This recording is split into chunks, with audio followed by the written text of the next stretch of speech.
The Federal Reserve staved off recession in 2001 by lowering the federal funds rate from 6.5% in May 2000 to 1.75% in December 2001. A flood of liquidity ensued, and restless borrowers with no income, job, or assets began pursuing their dream of buying a home. Banks were more than willing to help. Easy credit and increasing home prices made investments in high-yielding subprime mortgages resemble a new rush for gold. The Fed continued slashing interest rates, all the way to 1% in June 2003, the lowest in 45 years. Bankers repackaged these loans into collateralized debt obligations, then sold them to investors.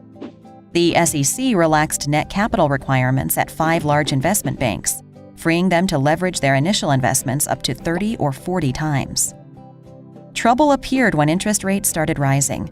Many subprime borrowers could not afford the higher rates and started defaulting. Subprime lenders began filing for bankruptcy in 2007, more than 25 during February and March alone.